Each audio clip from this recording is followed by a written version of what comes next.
আসসালামু আলাইকুম রহমতুল্লাহি ওবরকাতুহু। সম্মানিত দর্শক, প্রধানমন্ত্রী তারেক রহমান প্রথম তার সরকারি সফরে মালয়েশিয়াতে যাচ্ছেন, এটা মোটামুটি নিশ্চিত। মালয়েশিয়াতে কেন যাবেন, কী কারণে যাবেন, সেখানে আমাদের কী কী প্রোটোকল রয়েছে, উই ডোন্ট নো। আমরা এই জিনিসগুলো জানি না। সরকারের পক্ষ থেকে যেগুলো বলা হবে সেটা হলো পারস্পরিক সম্পর্ক উন্নয়ন, ব্যবসা বাণিজ্যের সম্প্রসারণ। তো এই বিষয়গুলো মূলত কথার কথা, কিন্তু বাস্তবতা হলো ক্ষমতায় আসার প্রায় ৫ মাস হতে চলল। বিশ্বের কোনো পরাক্রমশালী দেশ, ক্ষমতাধর রাষ্ট্র এখনো পর্যন্ত প্রধানমন্ত্রীকে বরণ করে নেওয়া, তাকে দাওয়াত করা বা তাদের সঙ্গে একটা দ্বিপাক্ষিক সম্পর্কের যে জায়গাগুলো সেগুলো তৈরি না হওয়ার কারণে বিএনপির মধ্যে এক ধরনের হীনমন্যতা রয়েছে। ২ নম্বর হলো যে প্রধানমন্ত্রী পদে বসার পরে জনাব তারেক রহমান সাহেব যখন দেশের বাইরে প্রথম যাবেন, সেক্ষেত্রে রাষ্ট্রীয় প্রোটোকল গ্রহণ করা, বিদেশি যারা সরকার প্রধান রয়েছেন, রাষ্ট্রপ্রধান রয়েছেন, তাদের সঙ্গে কথা বলা, ইংরেজিতে কথা বলা, কিংবা ধরুন ইংরেজিতে কথা না বলে, যেমন আপনার রাশিয়াতে যদি আপনি যান কিংবা চীনে যদি আপনি যান, তাহলে সেক্ষেত্রে সেখানে যে কথাবার্তা হয়, বা জাপানে, সেটা হলো অনুবাদকের মাধ্যমে। তেমনি সরাসরি কনভারসেশন এটার চাইতে অনুবাদকের মাধ্যমে কথা বলা আরও কঠিন। সেখানে বডি ল্যাঙ্গুয়েজ, ড্রেস কোড, তাকানো, প্রায় সব কিছুই যারা প্রতিপক্ষ তারা মার্ক করে থাকে। এবং এটা আমি দেখেছি, মানে নিজে এরকম কয়েকটা সরকারি সফরে যখন গিয়েছি, এরকম অনুবাদকের মাধ্যমে যখন কথা বলতে হয়েছে, সেটা ভীষণ রকম একটা মানসিক অশান্তি তৈরি করে। ধরুন আমি ইংরেজিতে বললাম, ওটা জাপানি ভাষায় অনুবাদ করে দেওয়া হলো, বা কিংবা আমি বাংলায় বললাম, তো এরপর সেটা ইংরেজিতে অনুবাদ করলো কেউ, এরপর আবার সেটা জাপানিতে অনুবাদ করে জাপানি লোকদেরকে শোনানো হলো। এ ধরনের যে বৈঠক খুবই, যাকে বলা হয়, সংবেদনশীল হয়। তো সেক্ষেত্রে প্রধানমন্ত্রী চীন সফরে যাচ্ছেন, সেখানে সঙ্গতি কারণেই তাকে অনুবাদকের মাধ্যমে চীনের প্রেসিডেন্ট বা প্রধানমন্ত্রী তাদের সঙ্গে কথা বলতে হবে। সে প্রসঙ্গে পরে আসছে। তো প্রধানমন্ত্রী ভারত অথবা চীন, এই দুটো যে রাষ্ট্র, তার মধ্যে ভারতের পরিবর্তে চীনে যাচ্ছেন, এটা প্রায় নিশ্চিত। আর তার আগে মালয়েশিয়াতে তিনি যাচ্ছেন, এটি একটা স্টার্ট আপ। স্টার্ট আপ হলো যে বিদেশে একটা সফরে যাওয়ার যে প্রস্তুতি দরকার, একটি বিদেশের রাষ্ট্র কীভাবে তাকে প্রোটোকল দেয়, সেই জিনিসগুলো হজম করা দরকার। আর তার সঙ্গে সঙ্গে মালয়েশিয়া তার পুরনো, যাকে বলা হয় পরিচিত, মানে যাকে বলা হয় শহর, দেশ। তার ছোট ভাই আরাফাত রহমান কোকো দীর্ঘদিন সেখানে ছিলেন, তিনিও বহুবার সেখানে গিয়েছেন। কাজেই সেই মালয়েশিয়াতে গিয়ে তাদের রাষ্ট্রীয় প্রোটোকল গ্রহণ করা বা তাদের সাথে কথাবার্তা বলা, বার্গেনিং করা, এটা তার জন্য কোনো সমস্যা হবে না। এবং এখান থেকে তার যে সাহস সঞ্চয় হবে, সাবলীলতা আসবে, সেটা নিয়ে চীনের রাজধানী বেইজিংয়ে তিনি যদি যান, বা চীনের গ্রেট হলে যদি তাদের কোনো বৈঠক হয়, তাহলে ওটা তার জন্য অনেকটা স্বস্তিদায়ক হবে। তো সেই ক্ষেত্রে চীন যাওয়ার আগে মালয়েশিয়াতে যে যাওয়াটা, এটা সরকারের পক্ষ থেকে যাই বলা হোক না কেন, আমার কাছে মনে হচ্ছে এটা একটা স্টার্ট আপ। আর এর বাইরে অনেক নেতিবাচক কথাবার্তা বলা হতে পারে, থাকতে পারে, সেটা যারা নেতিবাচক চিন্তা করবেন, কথা বলবেন, এটা তাদের ব্যক্তিগত বিষয়। আমি যেটা জাতীয় স্বার্থে সংশ্লিষ্ট বা জাতীয় স্বার্থের সাথে জড়িত যে বিষয়গুলো, সেই বিষয়গুলো নিয়ে আলোচনা করার চেষ্টা করছি। প্রথমত হলো যে এই মুহূর্তে চীন সফর যাওয়া মানে সরকারের যে রাজনীতি, দেশের যে জাতীয় স্বার্থ এবং বাংলাদেশ বনাম চীনের যে কূটনীতি, আঞ্চলিক রাজনীতি, সব মিলিয়ে আমাদেরকে, সরকারকে এবং জনাব তারেক রহমান সাহেবকে মারাত্মক কতগুলো ঝুঁকি নিতে হবে। প্রথম ঝুঁকিটা হলো, ধরুন চীনে গেল, এখানে চীনে যাওয়া মানে চীনের সঙ্গে একটি কৌশলগত সম্পর্ক স্থাপন করা, চীন, পাকিস্তান, রাশিয়া, এই বলয়ে ঢুকে পড়া, এগুলো একটা। আর চীনে যাওয়া, ভারতকে ইনভাইট করা, যে দেখো দেখো চীন আমাদের সঙ্গে খুব ভালো সম্পর্ক করতে চাচ্ছে। আমরা শুধুমাত্র তোমাকে যাকে বলা হয় সুযোগ দেওয়ার জন্য এখনো হা করে বসে আছি। কিন্তু তুমি যদি আমাদেরকে শেখ হাসিনাকে চাপিয়ে দিতে চাও, আওয়ামী লীগকে চাপিয়ে দিতে চাও, তাহলে আমরা কিন্তু চীনে চলে যাব। এই যে ভারতকে একটা প্রলোভনে ফেলা বা একটা চাপে ফেলা, এই অবস্থা সরকারের নেই। কিন্তু পরিস্থিতিটা আসলে তাই হবে। এখানে যেহেতু নতুন সরকার, সেই নতুন সরকারকে অনেকগুলো বিষয় চিন্তা করতে হবে। প্রথম চিন্তা হলো যে সে এসেছে কিভাবে। যখন একটা মানুষের উত্থান যেভাবে হয়, তার পতনও কিন্তু ঠিক ওইভাবে হয়। এবং যখন যে মানুষ যেখান থেকে যার উত্থান হয়, ঠিক সেই জায়গাটা যদি মানুষ সম্মান না করে ভুলে যায়, তাহলে তার জীবনে এত সব বিপদ এবং বিপত্তি আসে, এটা বলার মতো নয়।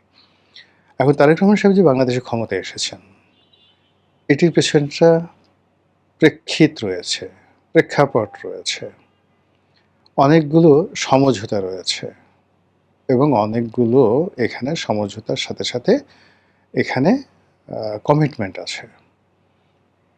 সেই কমিটমেন্টগুলো কী? জামাতের সাথে কী কমিটমেন্ট, আমেরিকার সঙ্গে কী কমিটমেন্ট, ডক্টর মোহাম্মদ ইউনূসের সঙ্গে কী কমিটমেন্ট, এমনকি ভারতের সঙ্গে কী কমিটমেন্ট, অথবা এমনকি আওয়ামী লীগের সঙ্গেও তো তার কোনো কমিটমেন্ট থাকতে পারে। গত 5 মাসে সরকারের যে মতি গতি, আচার আচরণ, চালচলন সব কিছু দেখে মনে হয়েছে তারা একেবারে স্বাধীন, একেবারে সার্বভৌম, এবং তারা জনগণের ভোটে ক্ষমতায় এসেছে 100% ফেয়ার নিউট্রাল একটি ইলেকশনের মাধ্যমে, এবং এখানে জনগণ তাদেরকে বিপুল ম্যান্ডেট দিয়ে বিজয়ী করেছে। কাজেই তাদের সব কাজের সঙ্গে জনগণ আছে, তারা যা ইচ্ছে তাই করতে পারবে। সো পর্দার আড়ালে যে সকল কথাবার্তা শোনা যাচ্ছে, অল আর ফেক, যাকে বলা হয় ডাহা মিথ্যা কথা। যদি এরকম হয় খুবই ভালো। আর যদি আপনি কারোর সঙ্গে কমিটমেন্ট করে এসেছেন, সমঝোতা করে এসেছেন, প্রতিশ্রুতি দিয়ে এসেছেন, কেউ আপনাকে এনেছে, এনে ওই যে পার্লামেন্টে যে আমাদের ছাত্রলীগের একসময় সভাপতি ছিলেন মনিরুল হক চৌধুরী, দাড়িওয়ালা বড় ভাই, তো তিনি যে বক্তব্য দেন যে যার জন্য সিন্নি খাও যে মোল্লার জন্য, সেই মোল্লা তুমি চিনতে পারলা না। তো এভাবে আসলে যখনই আপনি কারো ওসিলাতে কোনো কিছু পাবেন এবং সেই ওসিলাটাকে আপনি অস্বীকার করবেন, এটি আপনার জন্য সেই ওসিলা গজব আকারে নেমে আসে। তো সেই ক্ষেত্রে অন্য কারোর সাথে কি হয়েছে বা হয়নি ডাজ নট ম্যাটার, কিন্তু চীনের সঙ্গে বিএনপি যে কোনো সমঝোতা হয়নি। তারেক রহমান সাহেবের ক্ষমতায় আসা, ইলেকশন হওয়া থেকে শুরু করে আজকের দিন পর্যন্ত চীনের পক্ষ থেকে এমন কোনো কিছু নেই যার প্রতি নির্ভর করে তিনি যাদের হাত ধরে এসেছেন, যাদের সঙ্গে সমঝোতা করে এসেছেন, যাদের মাধ্যমে এসেছেন, সেটা বাদ দিয়ে চীনের উপর ঝাঁপিয়ে পড়া যায়। সো এটা হলো একেবারে প্রথম একটা বিপদ। দ্বিতীয় বিপদ হলো যে চীন থেকে যদি খালি হাতে ফিরে আসেন, যেটি ডক্টর মোহাম্মদ ইউনূস এসেছিলেন, আসার পরে তার পতন হয়েছিল। চীন থেকে খালি হাতে ফিরত এসেছিলেন শেখ হাসিনা, তার পতন হয়েছিল। চীনের সঙ্গে বঙ্গবন্ধু কোনো অবস্থাতেই সমঝোতা করতে পারেননি, তার পতন হয়েছিল। এই জিনিসগুলো বোঝার চেষ্টা করুন। কাজেই চীনে যখন প্রধানমন্ত্রী যাচ্ছেন, তাকে অবশ্যই সেখান থেকে নিয়ে আসতে হবে অনেক কিছু। আর চীন এখন তাকে কোনো কিছুই দেবে না যতক্ষণ না পর্যন্ত তার মাথার উপরে মার্কিন যুক্তরাষ্ট্রের খড়গ থাকবে, মার্কিন যুক্তরাষ্ট্রের বাণিজ্য চুক্তি থাকবে, মার্কিন যুক্তরাষ্ট্রের নিষেধাজ্ঞা থাকবে। এই ক্লিয়ার না হওয়া পর্যন্ত কখনোই চিন্তাকে গ্রহণ করবে না। জিনিসটা একেবারে এরকম যে আপনি এবারে কনজারভেটিভ মুসলিম, কনজারভেটিভ মুসলিম একজন সুন্দরী নারীকে আপনি বিয়ে করতে চান, মন প্রাণ দিয়ে আপনি ভালোবাসেন, আপনাকে তার প্রয়োজন, কিন্তু সে অন্যের স্ত্রী।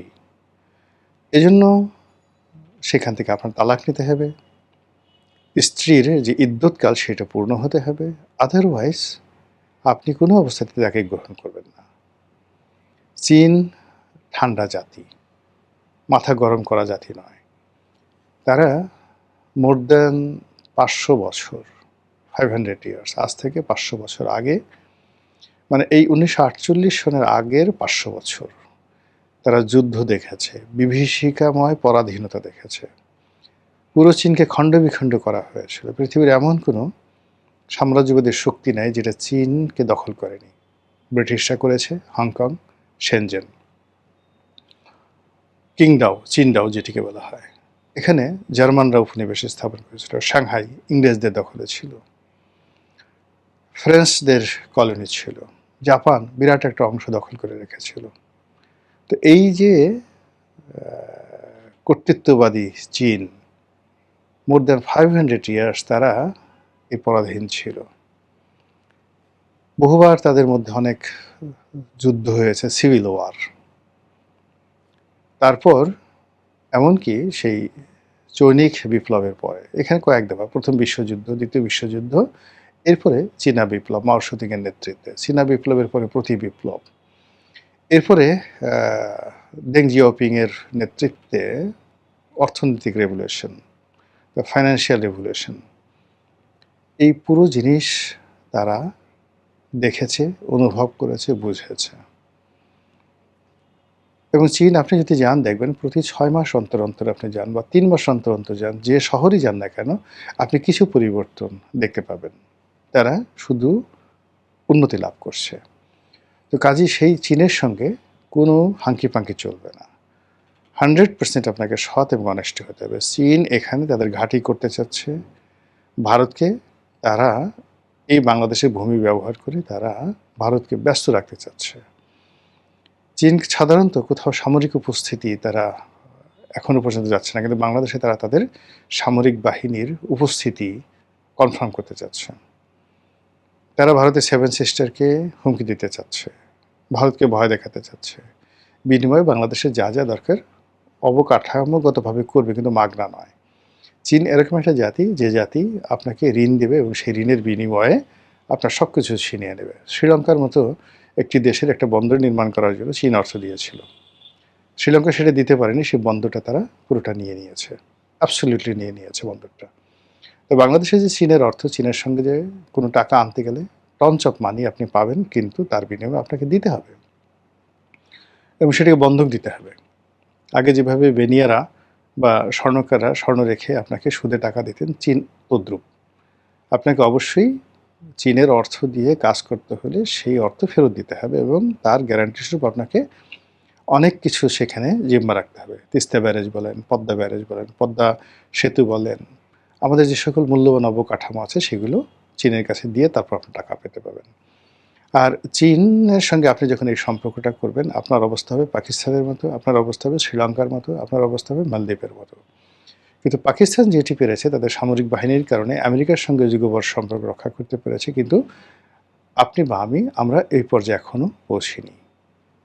এরপরে যে সমস্যাটা হবে সেটা হলো, চীনের সঙ্গে যদি আপনি এই কাজটি করতে পারেন তাহলে শুধুমাত্র মালদ্বীপ যেভাবে বা নেপাল, শ্রীলঙ্কা যেভাবে চীনের সঙ্গে, বা মায়ানমার যেভাবে চীনের সঙ্গে বন্ধুত্ব করেছে, আপনার মডেলটা হবে ওই রকমই একটা মডেল।